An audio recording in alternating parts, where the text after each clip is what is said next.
தமிழகத்தை கட்டம் கட்டும் காற்றழுத்த தாழ்வு பகுதி இன்று எங்கெல்லாம் மழை பெய்ய வாய்ப்புள்ளது. அதனைத் தொடர்ந்து இன்று முதல் நாளை வரை எந்தெந்த மாவட்டங்கள்லாம் மழை பெய்யும். சென்னையில் மேகமூட்டம் நிலவக்கூடும் என வானிலை ஆய்வு மையம் எச்சரிக்கை விடுத்துள்ளது.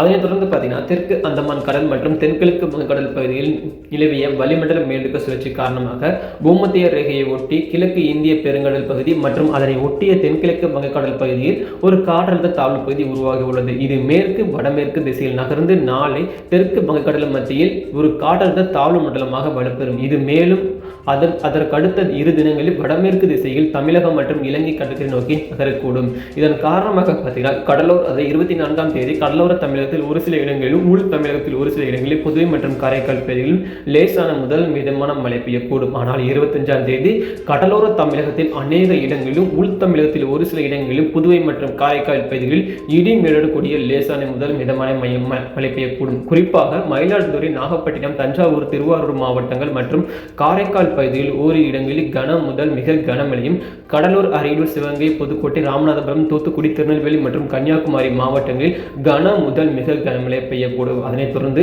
26ஆம் தேதியும் தமிழகத்தில் அநேக இடங்களில் புதுவை மற்றும் காரைக்கால் பகுதியில் இடி மின்னலுடன் லேசான முதல் மிதமான மழை பெய்யக்கூடும். குறிப்பாக கடலூர், தஞ்சாவூர், திருவாரூர், நாகப்பட்டினம், மயிலாடுதுறை, புதுக்கோட்டை மாவட்டங்கள் மற்றும் காரைக்கால் பகுதியில் ஓரிரு இடங்களில் கன முதல் மிக கனமழையும், காஞ்சிபுரம், செங்கல்பட்டு, விழுப்புரம், ராமநாதபுரம் மாவட்டங்கள் மற்றும் புதுவையில் ஓரிரு இடங்களில் கனமழை பெய்யக்கூடும் என்று எச்சரிக்கை விடுத்துள்ளது. இதுவரைக்குமே எந்த ஒரு மாவட்டங்களுமே பள்ளி கல்வி விடுமுறை என்று அறிவிக்கப்படவில்லை. அறிவித்த உடனே தெரிந்து கொள்ள எப்போதுமே நம்ம சேனலுடன் இணைந்திருங்கள். அனைவருக்கும் நன்றி, வணக்கம்.